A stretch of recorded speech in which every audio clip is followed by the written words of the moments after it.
I'm very pleased that joining us now is one of the members of the Social Progress Imperative Advisory Committee, a distinguished scholar across many fields around entrepreneurship and economic development, who can take us through some of the big ideas, the big context.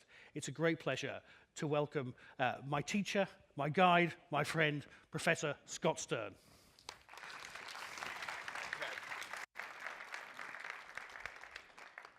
So thank you so much for having me. And first, I wanted to thank Rosa and Michael and the organizing committee for bringing us together here in Reykjavik, as well as the Prime Minister and his remarks for really setting the context for what I am sure is going to be an impactful and engaged several days.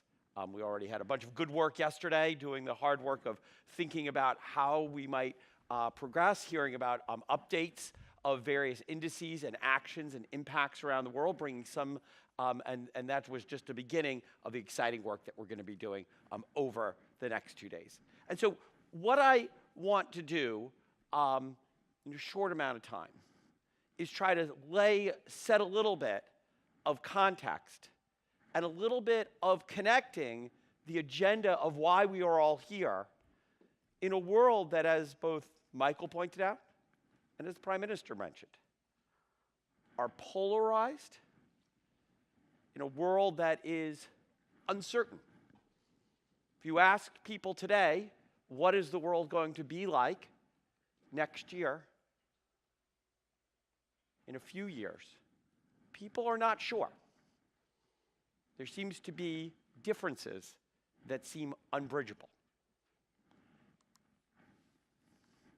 If you had asked me 2 years ago whether or not the United Kingdom would be exiting the European Union and not simply taking a protest vote or thinking about that or railing about it as part of a broader political conversation, but as a concrete action.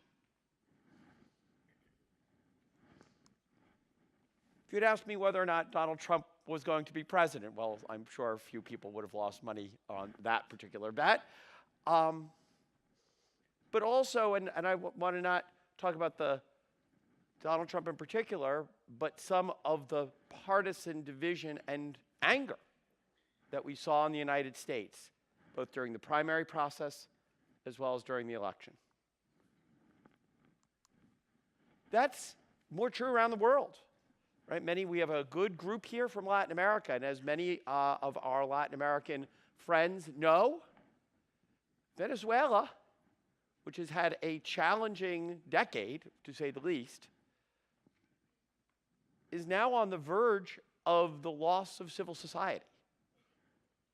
Right? There's fundamental issues in the streets about who's in charge of government. What role, right? Here you have a country that has tremendous resources, actually had achieved a high level of economic development, and has somehow let that erode in a first-order way. But not just that, right? Throughout the world,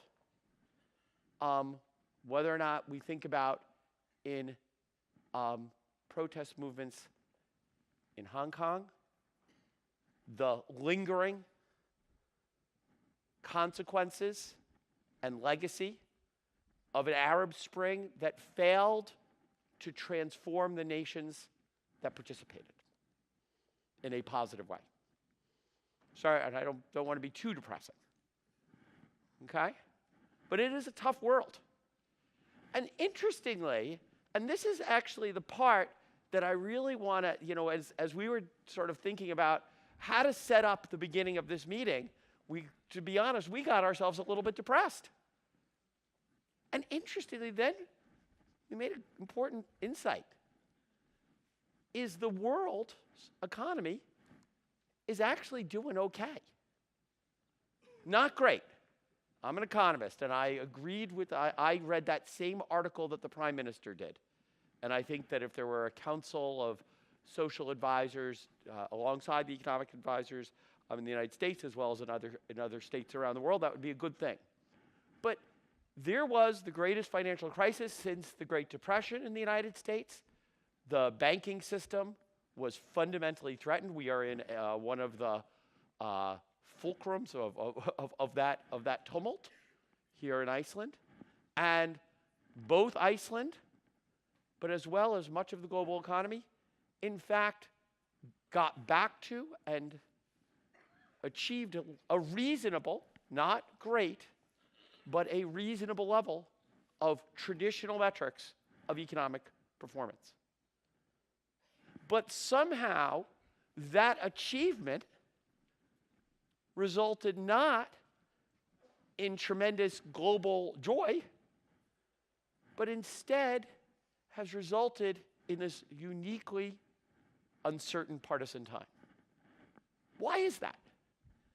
Well, what are the things that are on the agenda? Right? On the one hand, and once again I'll refer back to the Prime Minister, there are pieces of achievement of the world that, to be honest, from the perspective, I think, of the United States, that we often forget. The dramatic improvement in living standards, in literacy, in basic human health throughout the world over the past 25 years, and particularly as part of the Millennium Development Goals, has been one of the great boons for human beings. On the other side, we face a variety of graphs that, whether or not people believe them or not, are worrying about what we are doing to our climate. Right? I think we are in a country where most people get it, but sometimes I put up this graph and people disagree.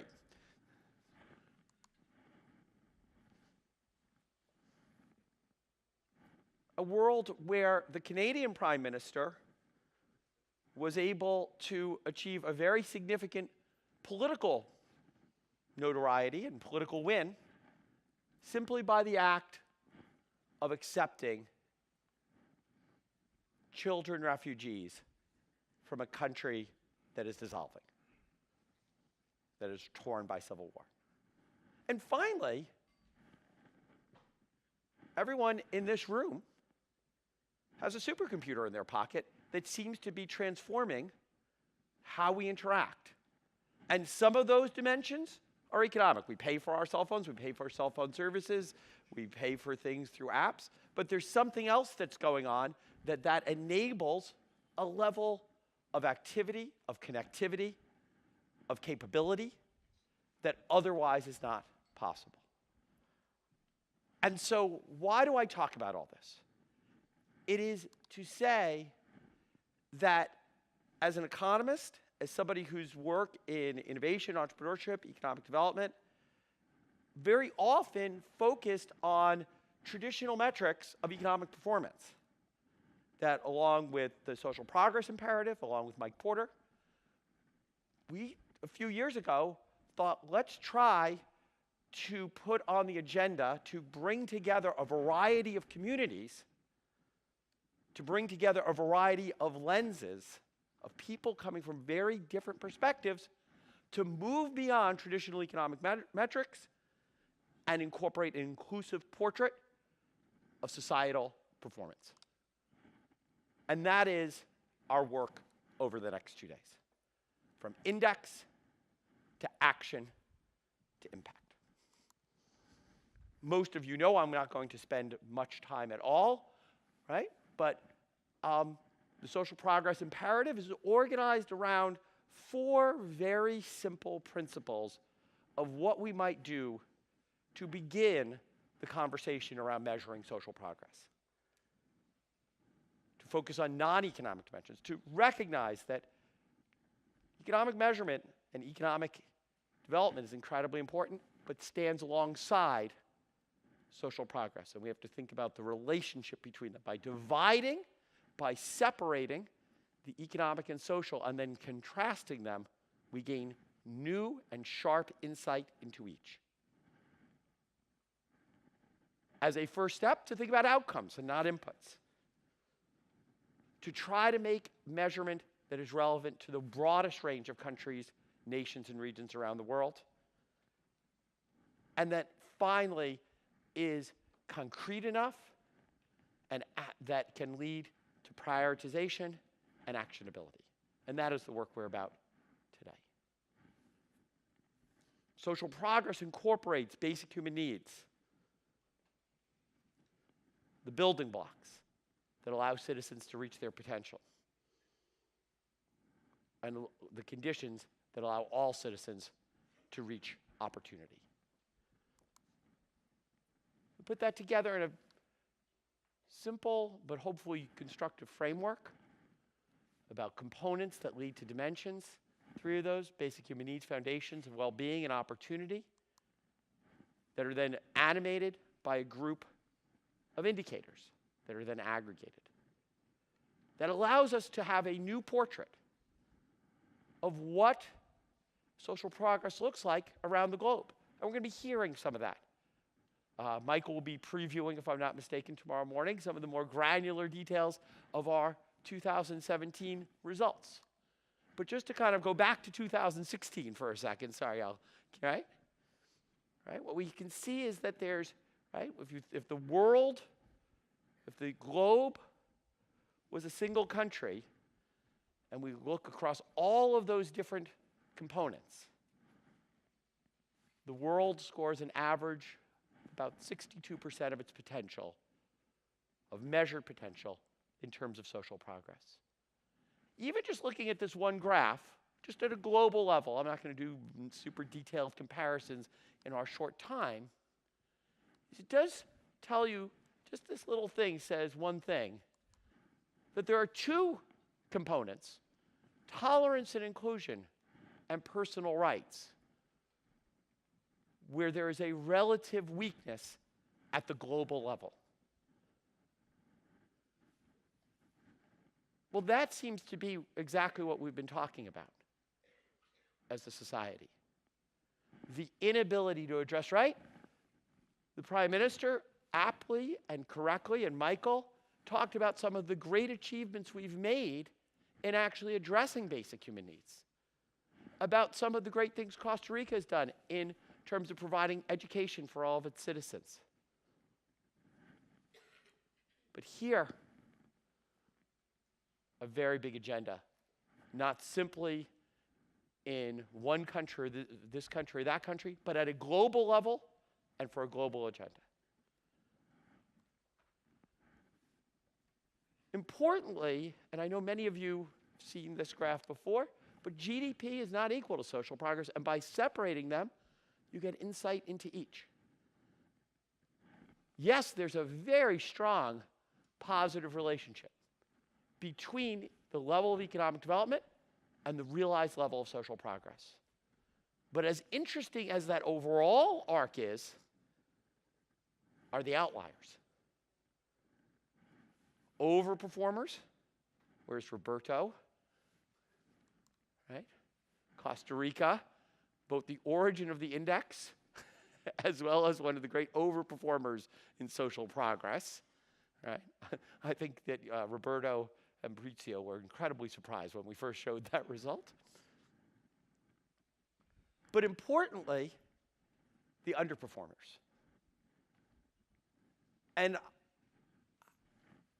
I don't want to claim a single theory for the world, but I look at some of these countries, and in particular here I'm looking at, for example, a large country like Russia. Russia has achieved a level of economic prosperity incommensurate with its level of social progress. Even with its declined GDP after the erosion of oil prices. Russia is also increasingly playing a role in the world that seems to be contributing to that partisan, uncertain future. Economic development has masked a lack of social progress. Rather than going hand in hand, there's been a divide, a gap. And that cleavage seems to be informative for thinking about the policies, the actions, and the aggression that we see perhaps. Okay, analysis so far so good. But what to do? How do we go from index to action to impact? The first is, I am so looking forward to the next 2 days. We have, and this is just a sampler, there are many more of you here, of just government, startups, established companies, investment banks, foundations, individuals, community, civil society, each of whom are some using the social progress imperatives work to advance an agenda, some swimming in the same swim lane and sort of seeing how their work, important and vital, relates to the work that we've all doing in this room. And I'm looking forward to both bringing back those lessons, figuring out how that can advance our conceptual understanding of what lessons we can take, because we're trying to figure out what works. We want to go not simply to analyze, but to turn to action and impact. And how do we do that? I know I'm out of time, but I'm going to take 2 more minutes. How do we do that? So why is measurement, sometimes I get asked, I'm sure Michael gets asked this all the time, why is measurement so important? Well, can't we just talk about these issues? Can't we just have a conversation? And I'm big on that. I'm a chatty person. But the thing about measurement is it allows you to describe the world and allows you to start having a constructive conversation across traditional boundaries that is constructive and that allows people to move past their preconceptions. People come at these issues from so many different perspectives. What measurement does, when done carefully and with thought and with some rigor, what that allows us to do is to start identifying strengths and weaknesses, start naming things for what they actually are, and through that, uniting, through numerous people undertaking that from different stakeholders, uniting collective action and impact. How do we then get to impact? How do we go from simply getting excited about this stuff, saying, oh, this is what we should do? And I'm going to leave you with sort of 2 last thoughts. Not leave you, but leave this. And that is that this Prime Minister, and I thank him for his remarks, he sort of hinted at something with this Council on Social Advisors. Guess what? Who's in charge of social progress?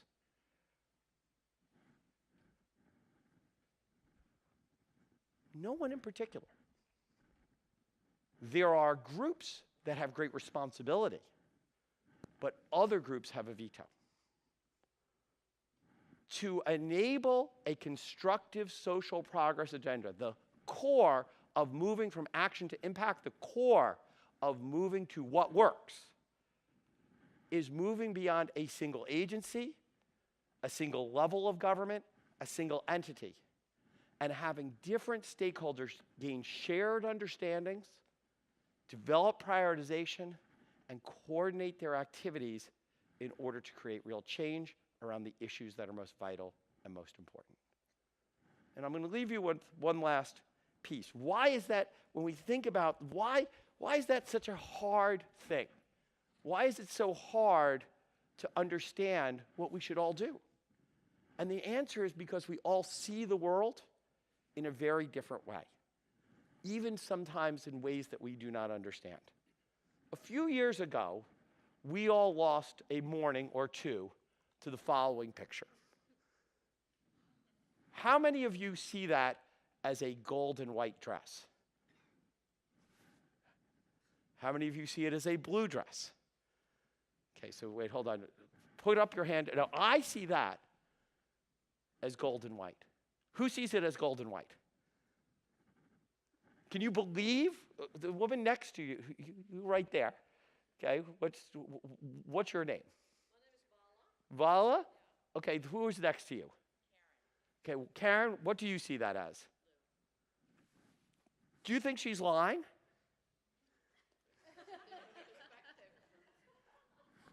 Let me be clear, okay? If we cannot agree on what is in front of our face, that is the first step, right? If you asked, who would look good in this dress, or what should I wear with it? You will come up with very different answers. The first step towards action, towards impact, is understanding the world as it is, understanding the lived lives of human beings. And that's not it, right? And obviously there's a science that can show you how it's a trick of the light and so on and so forth. But it's only by gaining that shared understanding that we're able to actually together share common purpose, identify things beyond the traditional economic playbook of maximizing GDP per capita, and instead reshape that discussion towards goals and objectives that are meaningful for the lived lives of ourselves, our families, our communities, and the groups and countries and regions in which we are a part, as well as the global community. So, we're going to talk a lot more, but I thank you so much. Welcome to the Social Progress Imperative and the What Works Conference, and I'm really looking forward to our next 2 days. Thank you. This end. Okay, great. Thank you so much, Scott. When Scott was telling me what he's going to do in the dress, I thought a fantastic illustration about that, the perceptions and how we create that dialogue. Can I talk about one piece of dialogue, first of all, which is the dialogue with the economic profession? I mean, I thought it was so fascinating the way that the Prime Minister was talking about that New York Times article, etc. What's the status of the economics profession? You do a lot of very serious, hardcore economics work. What kind of traction is social progress getting with the economics profession? What do economists think about it? What have we got to do to get people thinking about social progress differently within that critical profession that's shaping policy? So I would claim that there are two, let me take that in 2 ways. The first, and I think incredibly important part of this, is that there is no doubt that the not exclusion, but the role of economists, let's call it, broad role of economists in really interacting over a group of areas that economics has a pretty good purchase on, whether or not that be monetary and macro policy, issues of international trade in many areas, right? Sort of somewhere between economics, law, and banking. That area has been something where economists have had some degree of influence. And interestingly, the number of policy levers and people on the social aspects, on the social progress agenda, is much more dispersed. So both at the level of even the Council of Economic Advisors has increasingly been, say in the course of the Obama administration, was increasingly tasked with reaching out to sociologists, to anthropologists. The Behavioral Insights team that got started in the UK and then was brought into the US is in some sense a really good example of bringing on insights from psychology, from sociology, into economic and social policy making. That having been said, I think, and Michael, you and I have had good experiences talking with these groups, friends of ours at the OECD, at the UN, and other places, is that by and large, economists view that the project of going beyond GDP is a project of fixing GDP. That's the goal. And let me be clear, there are big issues with measuring GDP in an increasingly digital distributed economy. Right? How do you measure the work of Uber drivers or Airbnb or so on and so forth? How do you measure innovation? And I do work like that. Some of my work outside of this conference is that work. But interestingly, I think that this community is united, and hopefully we can have a discussion around, that I think that by being very clear that the measurement of social shouldn't be an adjustment, a technical fix, but as a conceptual distinction that we should take alongside of equal importance and understanding the relationship between I think we are starting that conversation. I think that there is increasing traction within academic economics and policy economics. But I think, as you can see here, we also have a good way to go to create when does it make sense to talk about that distinction, for what domains is it important, and for when does that relationship go one way or the other. Cool. Okay. Thank you. Can I ask about, when we were talking about the social progress framework, we were looking at different aspects of what makes up social progress. And one of the key pillars dimensions is opportunity dimension. Yep.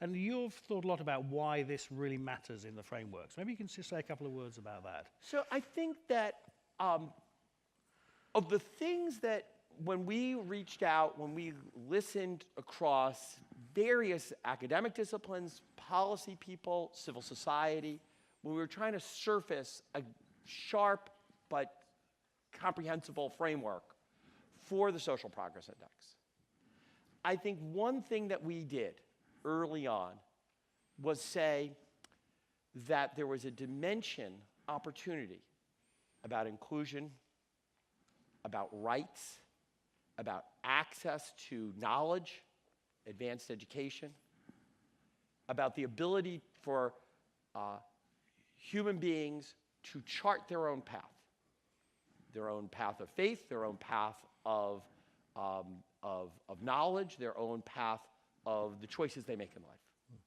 whether they're not man or woman, regardless of race, regardless of religion. That I think that we understand at a civics level, but has historically resisted systematic measurement in an integrated framework.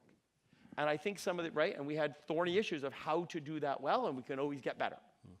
But I think at least by putting that on the table, what it does is say, you know what? That's an important thing. And it's not the same as having access to piped water. It's not the same as child mortality rate. That's maybe more foundational building block is we need to fix the Millennium Development Goals, child mortality. But then as we think about comprehensively, particularly for all economies, or for all nations, as we think about opportunity, I think it clarifies what was missing and is by construction not going to be easily incorporated as a fix to GDP, but is instead a conceptually different part of the human experience that should be, however, measured and is measurable. Lots of work to be done. Yeah, absolutely. We could always get better. Yeah, we've got an audience of very practical people. Yeah. You've laid down these sort of practical challenges about how we collaborate and create that collective impact. What thoughts do you have about what can we here today, over the next couple of days, do to bring that conversation together? Okay. So let me it's a great question. So one, I think a lot of that work is already being done. I will say I went back to my hotel. Last evening, and I was incredibly energized by just some of the early conversations yesterday, looking at the development of measurement, but not just measurement, but action, agenda setting, really bringing things through from startups to established firms to foundations to universities to government. Very exciting. The second is to recognize the uniqueness of this opportunity. This is the group, the people who are collected here right now, are the people who are going to be able to make the social progress agenda happen within their regions and countries, within the global community, within the policy groups that they interact with, within the stakeholders that they can affect. Part of a social progress thinking, I think, is about not simply representing your organization, but moving beyond traditional boundaries to focus on practical, prioritized change within the communities that you lead. And if we learn nothing else, that's a tricky thing for people to do. And if we come away with insight that you're going to learn much more from each other than you are, right? This is a collective enterprise of learning. Great. Scott, that's a great note. A collective enterprise of learning across the group. Ladies and gentlemen, Scott Stern, thank you. Okay, great. Thank you, Scott. Yep.